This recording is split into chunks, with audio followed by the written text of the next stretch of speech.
Canada ने भारत से पंगा लिया है।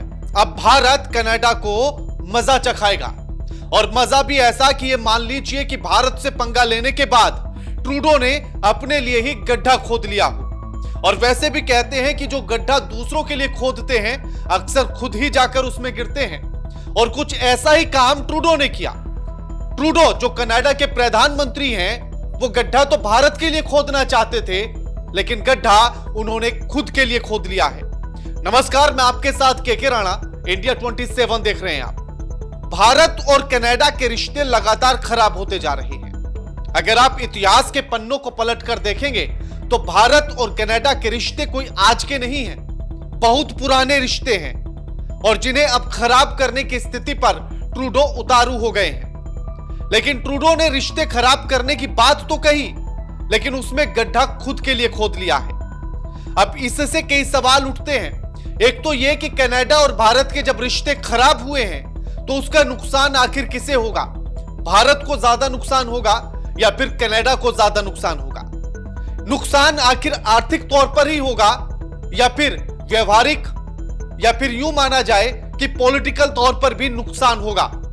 अगर आप भूगोलिक तौर पर राजनीति को समझने की कोशिश करेंगे तो इसीलिए हम ये कह रहे हैं कि उस राजनीति को समझने के बाद आप खुद ये कहेंगे कि ट्रूडो ने तो अपने लिए गड्ढा खोद लिया है। अब इसमें कुछ कुछ पॉइंट आप समझिए। अब आप देखिए कि कनाडा की भारत में जो कंपनियां हैं वो 600 कंपनी है जो भारत में काम करती हैं।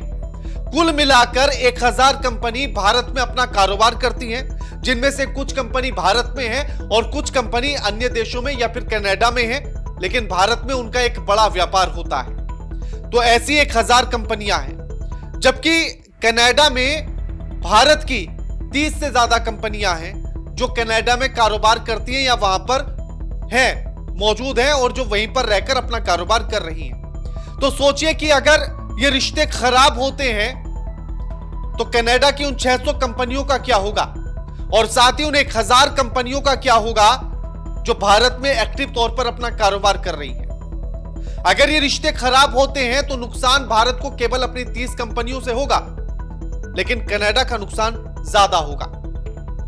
अब इसमें और सोचिए कि आखिर कनाडा कौन कौन सी चीजें हैं जो भारत को भेजता है और भारत से कौन कौन सी चीजें खरीदता है। तो Canada dal, news print, would pulse, asbestos, potash, iron scrap, खनिज, कॉपर और इंडस्ट्रियल केमिकल, ये चीजें कनाडा भारत को भेजता है। जबकि भारत रत्न, ज्वेलरी, महंगे पत्थर, दवाइयां, रेडीमेड कपड़े, ऑर्गेनिक केमिकल, ये चीजें भारत कनाडा को देता है। क्योंकि व्यापार द्विपक्षीय तौर पर होता है, कुछ सामान आप हमसे लेते हैं, कुछ सामान हमें बेचते हैं, लेकिन उसमें नुकसान ज्यादा किसका है, इस पर हम ये चर्चा कर रहे हैं। स्टूडेंट्स से एक बड़ा कारोबार कनाडा करता है। 4 लाख से ज्यादा स्टूडेंट हैं जो कनाडा में पढ़ाई कर रहे हैं, भारत के स्टूडेंट। दूसरी तरफ 70,000 करोड़ का कारोबार भारत करता है कनाडा से। भारत में कनाडा का निवेश 18वें नंबर पर है। यानी कि भारत के भीतर जो सभी देशों ने जो अपना निवेश कर रखा है उस लिस्ट में कनाडा 18वें नंबर पर आता है, यानी कि बहुत नीचे। और वो भी बताएंगे कि आखिर कितना परसेंट है जो कनाडा भारत में निवेश करता है और उसका कितना असर होगा। अब इसमें एक और सबसे बड़ा नुकसान कि अगर जो स्टूडेंट्स के आधार पर सबसे ज्यादा या एक बड़ा कारोबार जो कनाडा करता है उसमें सिर्फ कॉलेज के तौर पर या स्टूडेंट्स के तौर पर ही नुकसान नहीं होगा, और भी तमाम मोर्चों पर कनाडा को नुकसान होगा। जैसे जब यहां से स्टूडेंट कनाडा जाते हैं तो वो किराए के मकान लेते हैं, किराए के कमरों में रहते हैं, हाउस रेंट पर रहते हैं। एक तो वो बड़ा नुकसान होगा कनाडा को। दूसरा, रेस्तरां और डिलीवरी बॉय के तौर पर जो काम करते हैं वो भी भारत से पढ़ाई करने वाले स्टूडेंट्स ही सबसे ज्यादा काम करते हैं, जो या तो रेस्तरां में काम करते हो या फिर डिलीवरी का जो काम करते हैं। अब अगर भारत से स्टूडेंट्स जाना बंद हो जाएंगे तो वो काम भी ठप पड़ जाएगा कनाडा का, जिसके बाद कनाडा आर्थिक तौर पर कमजोर होने लगेगा। उसके बाद है कि 50 से 60% एडमिशन में गिरावट की आशंका जताई जा रही है। अभी जब सितंबर में 2025 के सितंबर में जब एडमिशन फिर से होगा तो उसमें यह अनुमान लगाया जा रहा है कि जिस तरह से बहुत जो खराब रिश्ते हो रहे हैं, चाहे वो डिप्लोमेट्स के तरीके से हो, राजनयिक के स्तर पर हो, और दूसरा कि वहां के मकानों के किराए बढ़ जाने से, खाना पीना महंगा हो जाने से 60% की गिरावट कम से कम आ सकती है स्टूडेंट्स की जो कनाडा जाते हैं। तो ऐसे में ये कनाडा की कमर तोड़ सकते हैं। अब आप देखिए कि आखिर भारत में कितना व्यापार है या कितना निवेश है जो कनाडा करता है। तो पूरा एफडीआई यानी कि भारत में जो विदेशी फंड जो निवेश हुआ है उसका केवल आधा प्रतिशत यानी कि 0.5% ही केवल कनाडा निवेश करता है। अब आप सोचिए कि इतना मामूली सा निवेश करता है, अगर ये रिश्ते और खराब हो जाते हैं और इनका असर अगर कारोबार तक पड़ता है तो ये कोई बहुत ज्यादा असर भारत पर नहीं डालेंगे, क्योंकि आधा % का आखिर क्या ही असर होगा। अब आप इसके बाद समझिए कि कनाडा ने 27.9 करोड़ डॉलर का एक्सपोर्ट भारत को किया है, यानी कि भारत को एक्सपोर्ट किया है 27.9 करोड़ डॉलर, और जबकि भारत ने जो एक्सपोर्ट किया है वो किया है 32.4 करोड़ डॉलर का, और 4.6% का ये उछाल देखा गया है।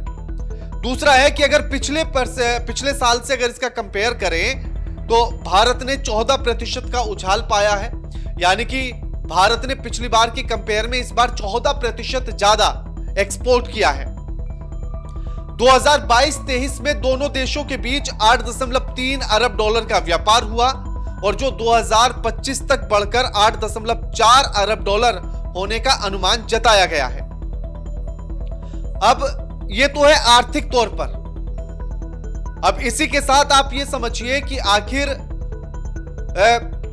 आर्मी के तौर पर कितनी मजबूत स्थिति में है।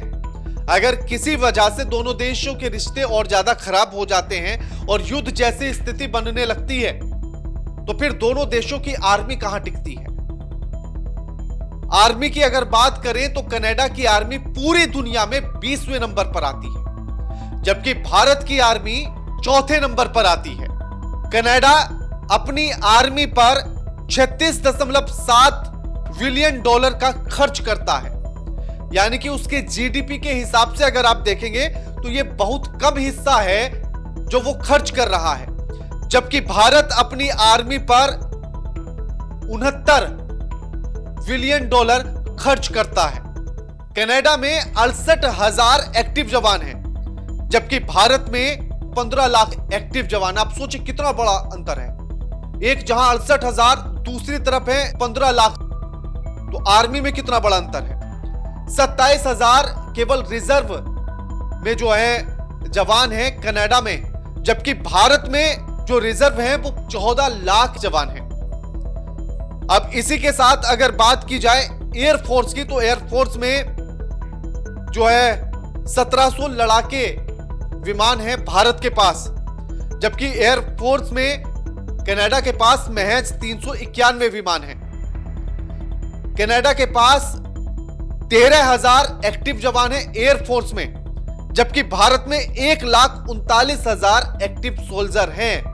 सोचिए कहां एक तरफ महज 13,000 और दूसरी तरफ 1,39,000, कितना बड़ा अंतर है दोनों की आर्मी में, दोनों की एयरफोर्स में। अब अगर नेवी की बात की जाए तो कनाडा में 12 युद्धपोत है, 4 पनडुब्बी हैं, 13 तटीय रक्षक जहाज हैं, और वाहन पोत तो एक भी नहीं है। जबकि भारत के पास एक विमान वाहक पोत है, 10 विध्वंसकश है, 13 युक्त पोत है और 16 पनडुब्बियां हैं। अब आप सोचिए जो आंकड़ा है, इस आंकड़े से ही आप ये समझ सकते हैं कि कितना बड़ा अंतर दोनों की आर्मी में है। अगर किसी वजह से कनाडा और भारत के बीच में युद्ध होता भी है तो आप ये मानकर चलिए कि हद से हद 10 या 12 दिन ही हमारे सामने कनाडा टिक सकता है, उससे ज्यादा नहीं। और इसी बात को समझ में कनाडा के भी आ गया है। उसी के बाद जो बदलते हुए सुर नजर आए हैं वो आप सुन लीजिए एक बार कि विदेश मंत्री कनाडा की क्या कह रही थी और उसके बाद उन्होंने क्या कहा। सबसे पहले ये सुनिएगा, जब उन्होंने हमारे राजनयिक को निष्कासन का ऐलान किया था तो उन्होंने क्या कहा था। We've expelled a top Indian diplomat from Canada. अब उस दिन के कुछ दिन बाद की ये घटना देखिएगा कि किस तरह से सुर बदले कनाडा की विदेश मंत्री के, और उन्होंने क्या कुछ कहा है विदेश मंत्री ने। More than ever, it's important that diplomats be on the ground. अब ये दोनों वीडियो आपने देखे, जिनमें से पहला वीडियो 19 सितंबर का है, जिसमें भारत के राजनयिक को निष्कासन का ऐलान कर दिया था, आदेश दे दिया गया था। और उसके बाद दूसरा जो वीडियो है वो 3 अक्टूबर का है, जिसमें अपनी औकात कनाडा को समझ में आ गई और जिसमें उसके विदेश मंत्री ये कहती हैं कि जमीन पर दूसरे देशों के राजनयिक का रहना बड़ा जरूरी है। और वो ये भी कहती हैं कि दोनों देशों के बीच तनाव तो है, लेकिन डिप्लोमेट्स को ग्राउंड पर रहना चाहिए। लेकिन ये बात इनको तब समझ में नहीं आती है। आप ट्वीट भी चलते हुए देखिएगा। उमाशंकर एक बड़े पत्रकार है, उन्होंने ट्वीट किया है इन दोनों बयानों को लेकर, विदेश मंत्री की, कनाडा की विदेश मंत्री के बयानों को लेकर, और उन्होंने कहा कि ये बात इनको तब समझ में नहीं आ रही थी जब भी हमारे राजदूत को कनाडा से निकालने की बात कर रहे थे, लेकिन भारत ने जैसे ही थप्पड़ जड़ा तो उसके बाद इनको बात समझ में आ गई। भारत की भी विदेश मंत्रालय की तरफ से क्या कुछ कहा गया वो भी आप सुन लीजिए। I would like to say that we have made our position very clear on this particular matter. You would have seen that several press releases have been issued in the last 2 days, putting out our position, which we are very clear that since September of 2023, the Canadian government has not shared any shred of information with us. Yesterday, again, after the public inquiry, public hearing, we had again issued a statement saying that Canada has leveled serious allegations but has so far not given any evidence to back it up. Regarding your question on the comments made, I would allude to the comments made by the State Department. We would say that as far as the allegations are concerned, PM Trudeau's own admission yesterday would indicate value. As regards our stance on the allegations, we will naturally reject false imputations against our diplomats. अब भारत के इस जवाब के बाद जब औकात समझ में आ गई कनाडा को अपनी, तो फिर कनाडा को होश आया।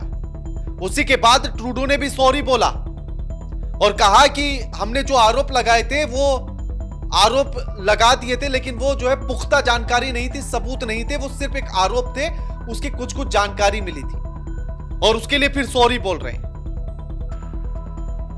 तो कनाडा इस बात को समझता है कि अगर भारत से रिश्ते खराब हुए तो किसी भी मोर्चे पर भारत के सामने टिक नहीं पाएगा।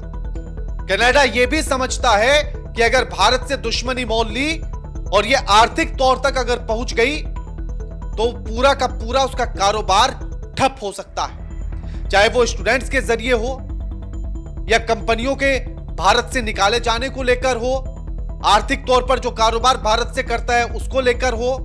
हर तरह से नुकसान कनाडा को होते हुए नजर आ रहा है, भारत को नहीं है। और रही बात यह कि आखिर पश्चिम देश किसके साथ जाएंगे, तो यह भी क्लियर है कि भारत के भी रिश्ते बड़े अच्छे हैं पश्चिम देशों से।